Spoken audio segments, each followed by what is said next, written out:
नमस्कार, मैं हूं सुप्रतिम बैनर्जी और आप देख रहे हैं क्राइम तक।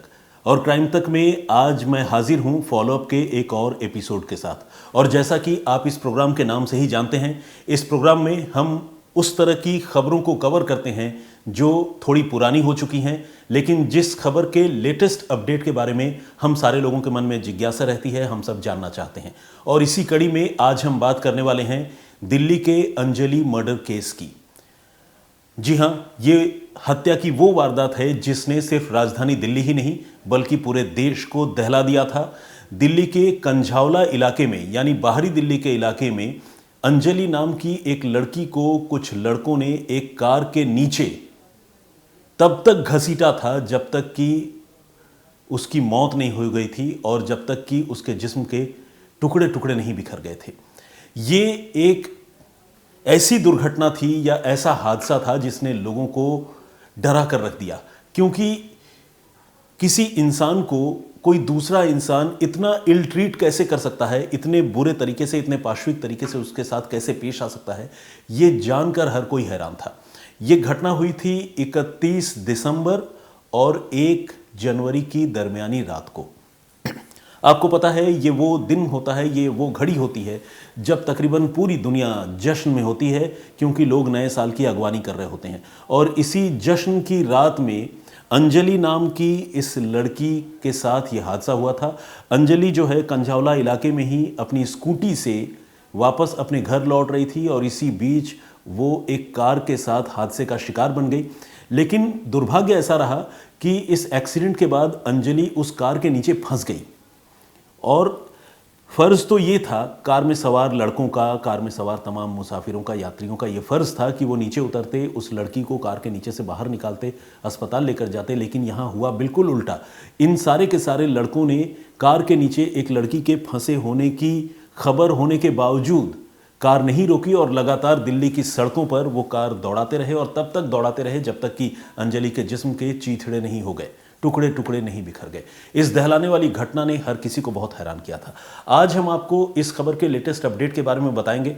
आपको ये बताएंगे कि इस मामले की जांच फिलहाल कहां तक पहुंची है, पुलिस ने इस मामले में चार्जशीट दाखिल की है या नहीं, अगर नहीं की है तो कब तक करने की तैयारी है, जांच में वो कौन कौन से अहम सबूत हैं जो पुलिस के हाथ लगे हैं, और इस मामले के जो आरोपी हैं, 7 आरोपी, वो आरोपी इस वक्त कहां पर हैं, वो मुलजिम इस वक्त कहां पर हैं, किस हाल में हैं, उनके बारे में भी आपको बताएंगे। लेकिन ये लेटेस्ट अपडेट या लेटेस्ट जानकारी देने से पहले आइए जल्दी से थोड़ा सा इस दहलाने वाली घटना के बारे में, इस मर्डर केस के बारे में थोड़ा सा रिकैप या रिविजिट जिसे हम कहते हैं, वो हम करने की कोशिश करते हैं और इस घटना के बारे में थोड़ा सा आपको याद दिला देते हैं।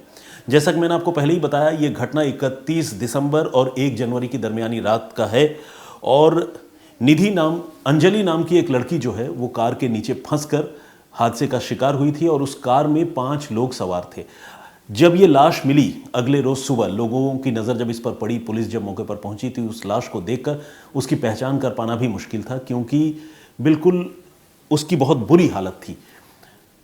डेड बॉडी में कुछ ऐसा बचा नहीं था कि उस लड़की को कोई आइडेंटिफाई कर पाता। लेकिन जहां पर ये एक्सीडेंट हुआ था वहां पर उस लड़की का स्कूटी भी पड़ा हुआ था और स्कूटी के रजिस्ट्रेशन नंबर के सहारे पुलिस ने मरने वाली लड़की की पहचान की और पता चला कि लड़की अंजलि थी, जो वहीं बाहरी दिल्ली के इलाके में रहती थी। इसके बाद पुलिस ने जांच आगे बढ़ाई और एक एक कर 5 लोगों के नाम सामने आए। ये 5 नाम हैं दीपक खन्ना, मनोज मित्तल, अमित खन्ना, मिथुन और कृष्ण।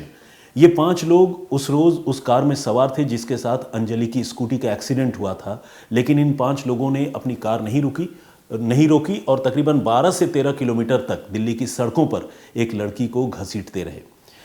शुरू में तो यही लग रहा था कि इस मामले का कोई चश्मदीद नहीं होगा, क्योंकि जो भी हैं या तो कार में बैठने वाले आरोपी हैं या फिर शायद वो लड़की है जो बहुत बदकिस्मत रही और इस तरह के भयानक वारदात का शिकार बन गई।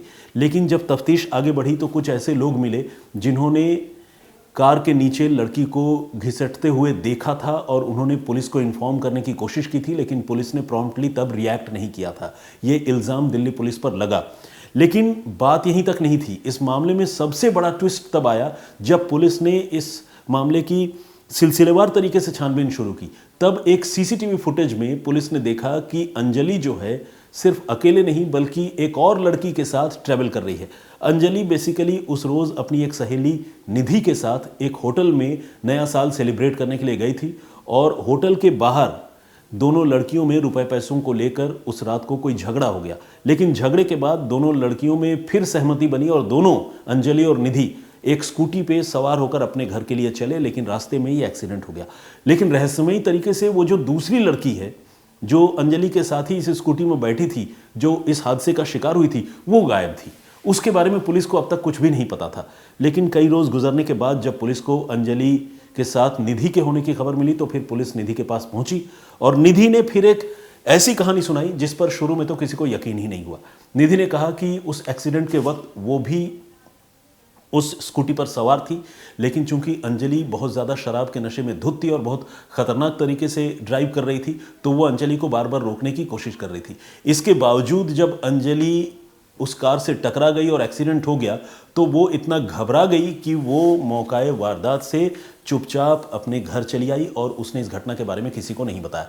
जाहिर है, एक दोस्त अगर दूसरे दोस्त की इतने नाजुक समय पर मदद न करे, मुंह छिपा ले, भाग जाए, तो उस पर सवाल उठना तो लाजमी है। यही वजह है कि सारे लोगों ने निधि पर बहुत बड़ा सवाल उठाया और सवाल ये दोस्ती का था और इंसानियत का था। लोगों का कहना था कि निधि को कम से कम अपनी सहेली की मदद के लिए आगे आना चाहिए था। ऐसी कौन सी बात थी कि निधि घबरा कर पीछे छुप गई और उसने इस घटना के बारे में किसी को नहीं बताया। हालांकि देर सवेर निधि ने कहा कि वो डर गई थी और उसने जो भी दलील दी उस पर आपको यकीन हो ना हो, लेकिन सच तो यही था कि निधि वहां से चली गई थी। अब जब इस मामले की जांच आगे बढ़ी तो पता चला कि गाड़ी में 5 लोग बैठे हुए थे और उन 5 लोगों में गाड़ी का ड्राइवर दीपक खन्ना नाम के एक नौजवान को बताया गया था। लेकिन जब तफ्तीश आगे बढ़ी तो यह पता चला कि गाड़ी दीपक खन्ना नहीं बल्कि उसी कार में बैठा हुआ एक दूसरा लड़का अमित खन्ना चला रहा था।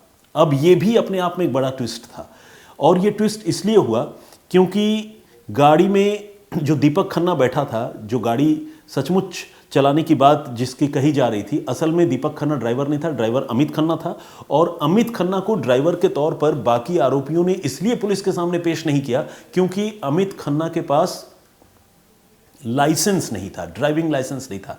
ऐसे में जो उसके को एक्यूज्ड हैं उनको ये लग रहा था कि अगर बगैर ड्राइविंग लाइसेंस के गाड़ी चलाता हुआ अमित खन्ना पकड़ा जाएगा तो अमित खन्ना की मुसीबत और ज़्यादा बढ़ जाएगी। तो इसीलिए अमित की मुसीबत को कम करने के लिए उसी गाड़ी में बैठे एक दूसरे लड़के ने गाड़ी चलाने की जिम्मेदारी अपने ऊपर ले ली और उसका नाम है दीपक खन्ना।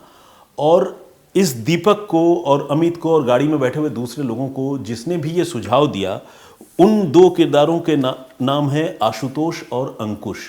ये भी इन लड़कों के जानकार थे, रिश्तेदार थे और इस तरह से इस पूरे मामले में कुल 7 आरोपी बनाए गए, 7 एक्यूज्ड, जिसमें 5 लोग गाड़ी के अंदर बैठे हुए थे जो इस घटना को अंजाम देने के लिए जिम्मेदार थे और 2 ऐसे लोग थे जिन्होंने सबूत मिटाने में इन लोगों की मदद की। उन 2 लोगों का नाम है आशुतोष और अंकुश। अब एक एक करके ये सभी 7 लोग गिरफ्तार कर लिए गए। गिरफ्तार करने के बाद आशुतोष और अंकुश को जमानत मिल गई, वो आज़ाद हो गए। लेकिन चूंकि जो 5 लोग कार में बैठे हुए थे उनका अपराध बहुत ही गंभीर था तो इसीलिए उनको अब तक जमानत नहीं मिली है और वो जेल में ही है। इन 5 लोगों का अपराध इसलिए भी गंभीर था क्योंकि उन्हें इस बात की खबर हो गई थी कि एक्सीडेंट के बाद स्कूटी चलाने वाली लड़की उनकी गाड़ी के नीचे फंस गई है। इसके बाद भी उन लड़कों ने गाड़ी नहीं रोकी और वो सड़क पर कार दौड़ाते रहे, लड़की को घसीटते रहे। इसीलिए इनका अपराध बहुत संगीन माना गया। पहले पुलिस ने इस मामले में 279 और 304 यानी एक्सीडेंट और गैर इरादतन हत्या का मामला दर्ज किया था। लेकिन जब इस मामले में लोगों का आक्रोश लगातार बढ़ता रहा, लोग दिल्ली पुलिस और गृह मंत्रालय तक पर सवाल उठाने लगे, तो फिर पुलिस ने इस मामले में अपने रवैये में थोड़ी तब्दीली की और इसमें 302 के तहत, आईपीसी की धारा 302 के तहत सारे आरोपियों पर कत्ल का मुकदमा दर्ज किया गया। असल में इससे पहले पुलिस ये कह रही थी कि किसी भी मामले में कत्ल का मुकदमा दर्ज करने के लिए एक अदद मोटिव यानी एक अदद वजह का होना बहुत ज़्यादा ज़रूरी है। कहने का मतलब ये कि अगर कोई इंसान किसी दूसरे इंसान की जान लेता है तो आखिर वो जान लेने के पीछे कोई रीज़न, कोई वजह तो होनी चाहिए। अगर कोई किसी के हाथों यूं ही मारा जाता है, कोई मोटिव नहीं होता है, तो फिर वो कत्ल का मामला नहीं बल्कि गैर इरादतन कत्ल का मामला बनता है और ये तो रोड एक्सीडेंट है। तो इसीलिए दिल्ली पुलिस इस मामले में रोड एक्सीडेंट, और फिर लापरवाही से मृत्यु कारित करना और बाद में गैर इरादतन हत्या, इस तरह के मुकदमों के तहत, इस तरह की धाराओं के तहत मुकदमा चला रही थी। लेकिन जब लोगों का प्रेशर काफ़ी बढ़ा तो दिल्ली पुलिस ने इस मामले में सारे आरोपियों के खिलाफ आईपीसी की धारा 302 लगा दी और अब सारे के सारे आरोपी कत्ल के मुलजिम के तौर पर ट्रीट किए जा रहे हैं। और ये लड़के उन्हीं दिनों गिरफ्तार हो गए थे जब ये घटना सामने आई थी, जब सीसीटीवी फुटेज सामने आई थी, जब इसका खुलासा हुआ था। और तब से लेकर अब तक 5 जो आरोपी हैं जो उस कार में बैठे हुए थे वो अभी भी जेल में हैं। और जो 2 आरोपी हैं आशुतोष और अंकुश, जिन्होंने सबूत मिटाने में मदद की थी, उन्हें फिलहाल जमानत मिल चुकी है। अब मैं आपको इसके लेटेस्ट अपडेट के बारे में बताना चाहता हूं। आपको जैसा कि पता है, जब किसी भी मामले में मुलजिम गिरफ्तार होते हैं तो या तो गिरफ्तार होने के बाद वो जेल जाते हैं या फिर उन्हें इन्वेस्टिगेशन अगर पूरा हो जाए तो कई बार अलग अलग मामलों को देखते हुए उन्हें जमानत दे दी जाती है। तो इस मामले में इन 5 आरोपियों को जमानत नहीं मिली है। 5 में से एक ने, दीपक ने, अपनी जमानत की अर्जी लगाई थी लेकिन उसे खारिज कर दिया गया अदालत की ओर से। और अब ये 5 आरोपी लगातार 14-14 दिन की न्यायिक हिरासत में जेल में रह रहे हैं। अभी 1 रोज पहले जब आप ये प्रोग्राम देख रहे हैं, बल्कि इससे 2 रोज पहले इन्हें अदालत में पेश किया गया था और पेश करने के बाद इनकी न्यायिक हिरासत यानी इनकी जेल में रहने की अवधि फिर से बढ़ा दी गई है और अब ये 28 मार्च तक फिलहाल जेल में ही रहेंगे। 28 मार्च के बाद इन्हें फिर से पेश किया जाएगा। उसके बाद अगर ये जमानत की अर्जी देते हैं तो उस पर सुनवाई होगी, नहीं तो फिर से इन्हें जेल भेजने की जो अवधि है उसे और बढ़ा दी जाएगी। और इसी तरह से ये तब तक जेल में रहेंगे जब तक इन्हें जमानत नहीं मिल जाती है। जमानत मिल जाने पर ये टेम्पोररीली बाहर आ सकते हैं, लेकिन अगर जमानत नहीं मिली तो जेल में रहेंगे ही। और अगर मान लीजिए सुनवाई हुई, सुनवाई के बाद सज़ा हो गई, फिर तो जो भी सज़ा होगी, अगर आजीवन कारावास हुई तो हमेशा के लिए जेल में, और अगर फांसी हुई तो जाहिर सी बात है फिर तो कहना ही क्या, फिर तो सज़ाए मौत हो जाएगी। तो ये पूरा स्टेटस है इस मामले में। जो कुछ और इम्पॉर्टेंट जानकारी है वो मैं आपको बताना चाहता हूँ, वो ये कि इस मामले में दिल्ली पुलिस ने अब तक चार्जशीट दाखिल नहीं की है। आमतौर पर इस तरह के अपराध के मामलों में पुलिस के पास चार्जशीट दाखिल करने के लिए 3 महीने यानी 90 दिनों का वक्त होता है। और उस हिसाब से देखें तो अभी दिल्ली पुलिस के पास कुछ और दिनों का वक्त बचा है और बहुत मुमकिन है कि 31 मार्च तक दिल्ली पुलिस इस मामले में अपनी चार्जशीट दाखिल कर देगी। चार्जशीट मतलब अब तक की तफ्तीश का पूरा लेखा जोखा, जिसमें उस कार में बैठे एक एक आदमी की भूमिका, उनके एटीट्यूड, उनके रवैये, उनका आगा पीछा और जो सबूत मिटाने में उनके मददगार थे उनके बारे में उनकी पूरी भूमिका, इन सारे चीज़ों का जिक्र उस चार्जशीट में होने वाला है और दिल्ली पुलिस ये चार्जशीट दाखिल करने वाली है। अभी तक की जो जानकारी है मेरे पास उसके मुताबिक इस मामले की जांच अब एक तरह से देखा जाए तो फाइनल स्टेज में है। पुलिस तकरीबन कंक्लूड कर चुकी है। पुलिस के पास तमाम फॉरेंसिक सबूत आ चुके हैं। उस फॉरेंसिक सबूत में लाश का अंजलि के होने का पता चलना है। उस कार में जो 5 लोग बैठे हुए थे उनकी मौजूदगी इस्टेब्लिश होनी है, चाहे वो सीसीटीवी फुटेज हो या मोबाइल फ़ोन से उनकी लोकेशन हो, उनको अलग अलग जगहों पर देखा जाना हो, क्योंकि ये लोग उस रात पार्टी करने के लिए किसी ढाबे पर गए थे। उस ढाबे पर उनकी जो तस्वीरें हैं या जिन चश्मदीदों ने इन्हें देखा और रास्ते में अलग अलग जगहों पर इनकी जो सीसीटीवी फुटेज में इनकी तस्वीरें कैद हुई, इनका मोबाइल फ़ोन उस रूट पर जो ट्रैवल करता रहा, ये सारे इलेक्ट्रॉनिक एविडेंस पुलिस के पास हैं। साथ ही जो बायोलॉजिकल एविडेंसेस हैं फॉरेंसिक के, वो भी पुलिस ने इकट्ठा कर लिए हैं, जिसमें इन लोगों के फिंगरप्रिंट्स और गाड़ी में मौजूद होने के सबूत वहाँ पर हैं। और साथ ही जिस तरह से इन्होंने सबूत मिटाने के लिए अपने नाते रिश्तेदारों से बात करके झूठी कहानी बनाई, उन नाते रिश्तेदारों का इनसे जो कम्युनिकेशन हुआ, वो सारी चीज़ें भी पुलिस के पास उपलब्ध हैं। निधि का उस रोज़ स्कूटी पर होना और निधि का एक चश्मदीद के तौर पर इस एक्सीडेंट को देखना और ख़ुद भी उस एक्सीडेंट का एक तरह से विक्टिम होना, वो भी पुलिस के पास सबूत के तौर पर मौजूद है। तो कुल मिलाकर इस मामले की तफ्तीश दिल्ली पुलिस ने तकरीबन ख़त्म कर ली है। अब फाइनल स्टेज में ये मामला है। इस मामले में पुलिस इसी महीने के अंत तक हर हाल में चार्जशीट दाखिल कर देगी, ऐसी उम्मीद की जा सकती है। और चार्जशीट दाखिल होने के बाद ये मामला ट्रायल के स्टेज में आएगा और तब ये जो मुलजिम हैं उन पर एक एक करके दोष भी लगाए जाएंगे और उन दोष पर उनका क्रॉस इंटरोगेशन होगा। जो गवाह होंगे वो भी अपने बयान दर्ज कराएंगे, गवाहों का भी क्रॉस इंटरोगेशन होगा और फिर तब कहीं जाकर ये केस जो है फाइनल स्टेज पर पहुंचेगा और उसके बाद अदालत ये तय करेगी कि इस मामले में इन्हें गुनहगार माना जाए, इन्हें सज़ा दी जाए या उन्हें बरी कर दिया जाए। लेकिन ये काफ़ी देर की बात है। फिलहाल मैं आपको बस यही बता सकता हूं कि अंजलि मर्डर केस में तफ्तीश जो है अपने फाइनल स्टेज में है और किसी भी रोज़ इस मामले में चार्जशीट दाखिल की जा सकती है। तो आज फॉलोअप में कहानी यहीं तक।